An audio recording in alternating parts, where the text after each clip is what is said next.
I've just got back from the Lancaster Insurance Classic Motor Show at the NEC in Birmingham, where I was on a quest to find the strangest, the quirkiest and the downright weirdest cars in the show. And there were some good ones, so buckle up. I should say at the start that there were 6 entire halls of cars, many of which were very shiny and rare, and many of which I really liked, and even some that were both, like these Jetsons, or this early Aston Martin Lagonda, which is definitely one of my dream cars. But other channels like Joseph at Lloyd Vehicle Consulting do a much more diligent job of comprehensive coverage of the shows than I do, so I won't be showing you this beautifully original early Ford Sierra 1.6L, for example, on the Welsh Ford Club stand, because even with its dangly door mirrors it just isn't weird enough. Even this gorgeous Phase 1 Citroën Visa with its oddball pig-nose bumper grille and signature Citroën alternative reality fingertip control pods doesn't quite make the Fruit Loop shortlist. So here comes the really quirky stuff. Hovering on the fringes of quirky was the Rover SD1 Club stand. It mainly had Series 1 cars, which was nice, plus this Series 2 Vitesse in a Porto red, which was a special order colour for the Vitesse and a strong choice. But that's not the crazy part, nor is this avocado green one that belongs to my friend Neil. I was thinking that this Series 1 looked like a lot of Rovers did in the mid-1980s with its big stick-on spoilers and stripes and these Carlos Fandango wide wheels. But then I realised that in fact it's an original Janspeed twin-turbo conversion, one of only 2 survivors as I understand it. Janspeed also supplied uprated brakes and suspension, so it's a serious bit of kit. I don't know the horsepower, but it's supposed to be good for 130 odd miles an hour and 0 to 60 in about 7 seconds.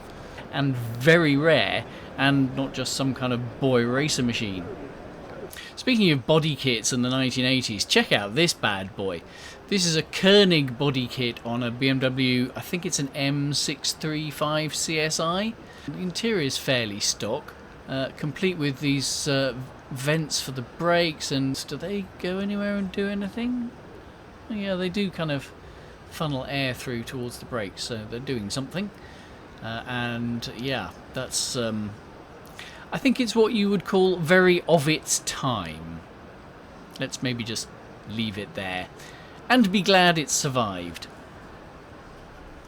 Moving on to a very different sort of BMW, there was this lovely collection of BMW Isetta bubble cars. That's not the quirky bit though. There are some right-hand drive ones. I didn't know that these were made in a factory in the UK, and that's the really weird bit. I'll tell you about the factory in a moment. Let me talk about this car. I had a really good chat with the owner of this one, which is a left-hand drive one, which is very original, and he plans to keep it that way. He's resisting the temptation to do away with all that rust and have it re-chromed and have the thing repainted and make it look immaculate. And I really applaud that, because it's very solid and sound. It's just really original. But anyway, so this factory, it was in Brighton, and it was only reachable by road via a flight of 100 steps. So actually it was reached by railway. The factory was in railway sidings, and the parts used to come in from Germany and local suppliers on a train. The cars were assembled in sheds on the platforms and engineering inspection pits, and the finished cars would leave by train as well, and so dealers and even end customers could just pick up the cars from their local railway station. Genius. These Friskies are definitely on the quirky side. They're 500cc coupes that look a lot sleeker in the drawings than they do in reality, because they're just so tiny. But the really quirky one is this unique Frisky Sprint. It's still based on 500cc 3-cylinder engine, mounted somewhere amidships, and it looks like something between the Jetsons car and a Clairol foot spa. It's quite wide for its length, but it's just tiny. And you can't really tell from these camera angles. You can sort of see from the number plate just how tiny it is. And look, it's got these fold-down doors like a Gulfstream executive jet, although heaven knows you don't need the steps to get up into it. Those wheels are 10 inches, about the same size as a Mini, I think. No, they don't even look as big as... I mean, you can see the Mini across the aisle from it, just looming over it. It's minute. The engine only had about 36 bhp, but it only weighs about 300. I think it's 313 kilos. So that's of the order of 100 bhp a ton, which is not to be sneezed at. It's beautifully trimmed inside as well. It's amazing. I love it. It's crazy. If you get down at a low enough angle, it even looks quite sleek and elegant, but you'd have to be lying on the ground or be a Jack Russell or something. There was talk of putting a larger engine in it and having it do 100 miles an hour. You'd be brave to do 100 miles an hour in this thing. It's fantastic, though. Talking of sprints, if you're sad like me, you'll recognise the SJW number plate of this TR7 marks it out as one of the run of sprint engine versions that they did. And in fact there was not one but 3 of these cars, which is almost 10% of the total 35 car production run of them. The Sprint, of course, has the 16 valve head from the Triumph Dolomite added to the standard 2-litre TR7 engine. I had a good chat with one of the owners, and he said that, like a lot of 70s and 80s 16 valve cars, including my Lotus Elite, it needs revving to get the best out of it. That said, it transforms the drive, makes it a really good car, leaving aside any build quality problems, of course, which are now fixed on these restored cars. Another very quirky Triumph was this 2500 Pi estate, which doesn't look very quirky. It looks pretty standard until you look closely and then notice that it has some extra badging and uses the Ferguson Formula 4-wheel drive system, borrowed from the Jensen FF. I don't know whether it says all-wheel control. I don't know whether that includes the anti-lock braking system that the Jensen FF had as well. I'm not 100% sure. But anyway, it's certainly 4-wheel drive, and if we look underneath here, you can see that it has the front prop shafts to prove it. It's the only one of its kind, and it was built by Ferguson as a one-off for a Swiss doctor who wanted to be able to get anywhere in his mountain practice in the winter. And it did that job for him from 1972 when it was new to 1983, since when it's been in collections, and was last sold by Bonhams a couple of years ago, and it's been recommissioned, and here it is. And what a combination, a 2.5 litre straight 6, fuel injected, good for 120 miles an hour, and 4-wheel drive in 1972 in an estate car. Completely unique and fantastic to have it at the show.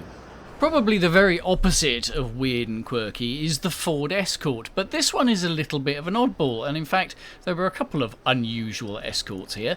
This one is an RS 2000, as you can see from the OSO 1979 slopey nose. But it's a really odd spec. It's in beige for a start. There was no information plate, so I don't really know much about this car. I'm assuming that it is original, it's a genuine RS 2000, and that's its original colour.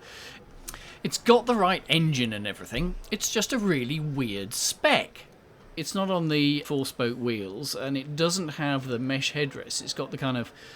I think that, if I remember rightly, there was a sort of base RS 2000, and then there was a custom pack which included things like the mesh head restraints that this red one next to it has got, and those 4-spoke wheels. So this is a sort of popular plus version of the RS 2000, and all the more quirky for that. A previous generation of RS Escort this time, an RS 1600 Mark I. Also a very weird spec, but in the other direction. So a few months after it was bought in 1974, the owner had a whole load of mods done, including these wide steel arches, a bunch of engine mods, including an exhaust manifold and system from our friends over at Janspeed, and an interior retrimmed by no less a trimmer than Wooden Picket, plus electric windows and a sliding tilting electric sunroof, very posh for 1974. Killed its value as a rally car, of course, but at least that reduces its chances of ending up upside down in a ditch in the Kielder Forest. Crazy money. All of those mods cost more than the purchase price of the car in the first place. It's been off the road for the last 41 years, and the current owner bought it last year. Be interesting to see what they choose to do in terms of restoration. Maybe it'll get restored back to as it was in August 1974. What a marvellous thing. Not weird in any way, but before we leave the subject of escorts, I'm going to mention this Orion for special notice, because it was lovely to see, and lovely spec. An early one in gold with fawn and brown interior.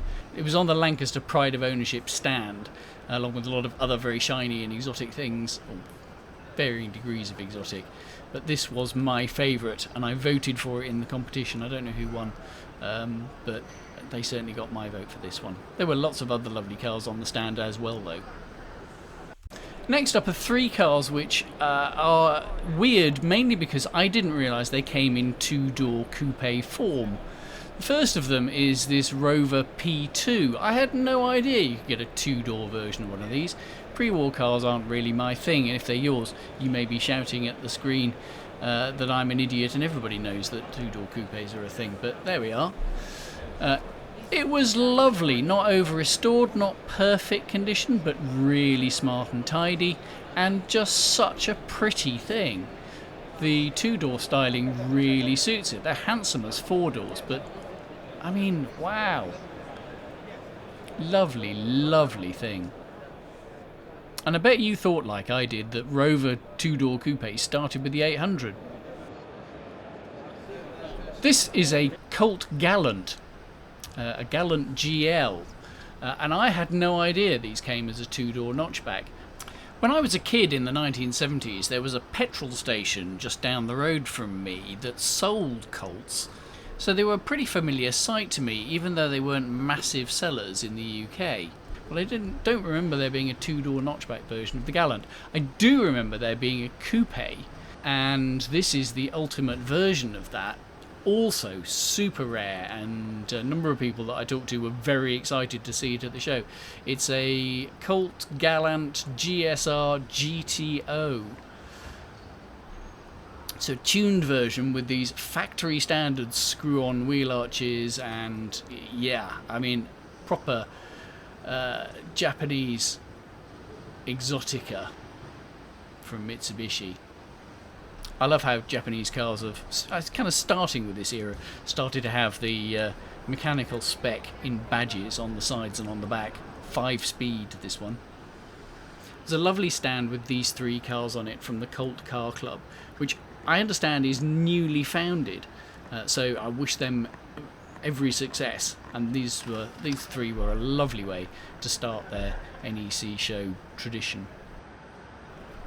The other thing I didn't know that came in two-door form is this Panther DeVille, and there's a four-door next to it, which, I mean, is bonkers enough thing as it is. Jaguar mechanicals and a XK straight 6 4.2 or V12 power, an amazing finish inside, incredible. But there was also the option of this two-door drop head, with doors that look rather like those of an XJ Coupe, but they're not the same. I don't even know if they're made of steel, but the shape of the front part is different. So, I mean, Panther, amazing coach builders. You can say what you like about whether you think they're tasteful or not, but they're impressive for sure. And look at that interior. I mean, it's just magnificent. And I think without the kind of maxi or land crab doors of the four-door version, actually I think the two-door version drop head works a lot better and is actually really rather elegantly styled. There, I've said it, I've put it out there. I'm not sure I'd actually have one, but I mean, what a thing. Speaking of Jaguars, there were no less than 3 different prototype Jaguar estates. Jaguar didn't do a production estate until the X-Type in about 2004, I think the estate came out, but they had a go with this prototype of the XJ40. This car is still owned by, I think, by Jaguar Cars or the Heritage Trust, and is on loan for the show, and it's lovely to see. It's beautifully done, very elegant, very elegantly styled. I wish they'd done this. I mean, who knows how it would have sold, but it certainly would have looked good on the roads, and it looked good here. But there was another one as well. This one was built by a car designer coach builder called Chris Humberstone, more famous for the Owen Sedanka, but that's a story in itself. Anyway, he took an order for 2 of these for the same customer. I think both still survive, and this one was here. It's got sort of shades of the Rover S Tourer around the window line, the Rover P6 estate version commissioned by H.R. Owen, who actually also commissioned the Owen Sedanka, but that's a coincidence, I think. Quite elegantly done, but not quite as much as the factory. I mean, but understandably, it still looks good. There's a little bit of that sort of Volvo 240 trying to get the rear window line to work out. Probably more elegant was this, the Lynx Eventer. Now, Lynx Eventers are not, I mean, they're rare. I believe there were 67 built in total. But this one is the prototype, so it gets extra points for quirkiness for that. I love these. I think that is, I mean, I like the styling of the XJS as it is. I know it's not everybody's cup of tea, but I think it works superbly well as a shooting brake. I have an XJS, which I'm very fond of, but I would love an Eventer, but they've gone well out of my kind of price range, which is a shame for me. But I'm very glad whenever I see one, and this is the first time I've ever seen the prototype. And now for something completely different.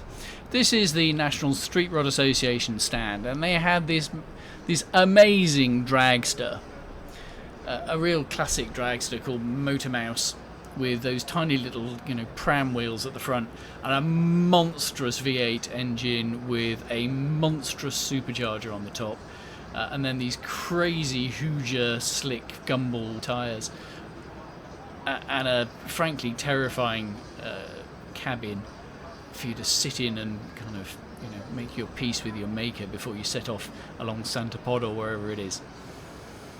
Your little survival cell. What a sport that is. I mean, just craziness. I mean, it's the purest form of just, going all out as fast as you can in a straight line. Or, as a passerby put it so eloquently, brave but stupid. Yeah. In a good way. Yeah. And next to it was this, which is, I mean, it's tiny. It's like a half-size Model A street rod. I don't know whether it works and drives. I meant to take a photo of the information plate. So if you know anything about this, then please tell me in the comments, because I can't find anything on it online, even Googling half-pint hot rods. I hope it works, and that you sort of climb in through the top. It's got the pedals faced in Lego with green for go and red for stop, and a proper little parachute thing at the back. It's brilliant. I absolutely love it, and I just wish I'd taken better notes. We're getting deeper into weirdness now. I mean, certainly weird looking. This is a replica of the very first Porsche, the Type 64. Somebody's home built this replica based on Beetle mechanicals, which makes it sound like a lot of kit cars, except of course Professor Porsche built the original based on Beetle mechanicals, having designed that car himself. There's obviously a huge amount of work gone into it, and it does look quite similar to the original, although it does introduce some lumps and bumps and angles that aren't there on Professor Porsche's version, and do slightly add to its oddball looks. This is for sale for £65,000, which I'm sure reflects the enormous amount of work that's gone into building it, but does seem to me rather a lot. But then again, on the other hand, the original did go up for auction with a guide price of $20 million a few years ago, although the auction ended up getting cancelled because somebody couldn't tell the difference between 13 and 30. I did tell you we were looking at the weird here. Also Beetle-based, and not very far away, was this absolutely immaculate Nova kit car, which looked magnificent. These look great with that kind of crazy 70s rising canopy top. Beautifully trimmed inside, really smart this one. But really nice to see one that's in such good order and looking so beautifully put together. This isn't particularly weird. I think they sold reasonably well for kit cars, but I'm throwing it in anyway because it's quirky and I like it and it's beautiful. which isn't the word you'd use to describe this. This is a duck, or a DUKW. DUKW is GMC code speak for 1942 model year 6x6 utility, which misses the point that it's actually an amphibian with hull drain plugs. Now that would have been a useful feature in a Rover 75 that I had some years back that used to fill up every time it rained. But anyway, that's an aside. Being an amphibian, the duck was used for things like the Normandy landings, amongst other things, and you can see it's got a, as well as wheels and 6x6 drive, it's got a propeller at the back for powering it through the water. This is quite a familiar sight to me because somebody used to run tours up and down the River Thames in when I lived in London, but they had to shut it down in, I think, 2017 after Thames Water dug up their slipway in order to build a giant sewer. But there you go. This very odd looking thing is a modified Dodge Space Van, rebadged comma van, which isn't of itself particularly weird, but it's a television detector.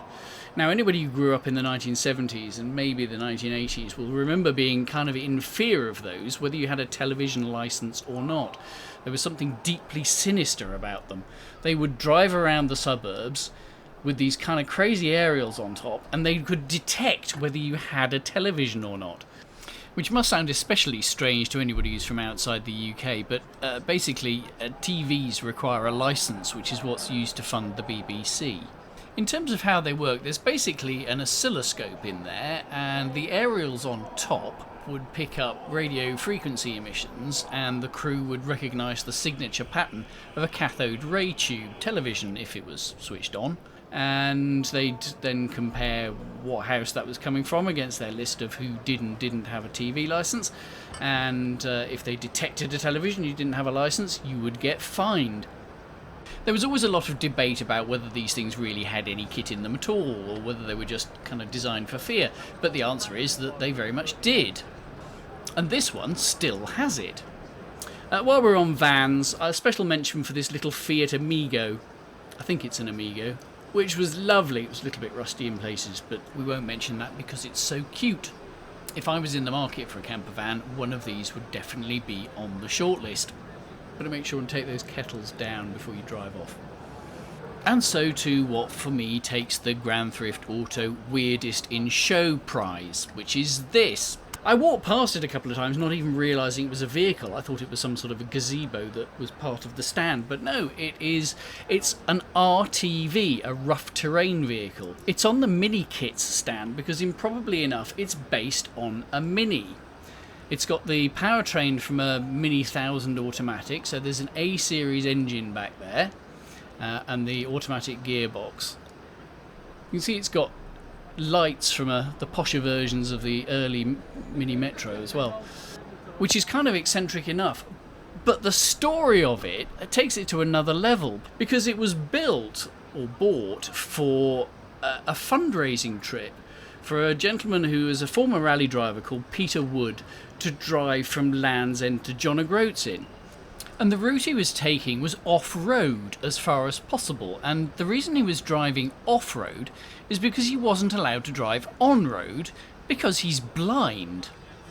He'd been a rally driver, but he lost his sight through diabetes, and so he took on this challenge, sponsored by British Gas, to raise money for the RNIB's rehabilitation service, which he himself had benefited from after he lost his sight. And they raised £250,000, which was a pretty impressive amount of money in 1988. And he successfully completed, I think it took 17 days, successfully completed this Land's End to John O'Groats run without being able to see. He had a co-driver to give him instructions and also to do bits of the driving where they had to go on-road to get from one part to another, and they would drive across moorlands and through forests and on disused railway lines. And the RTV has survived. It's one of about 20 odd built, I believe. But what an amazing thing to do. In fact, I think it's so amazing that I'm going to donate any money I get from YouTube for this to the RNIB. It won't be a lot of money, so I'll probably top it up to a sum that's worth kind of paying.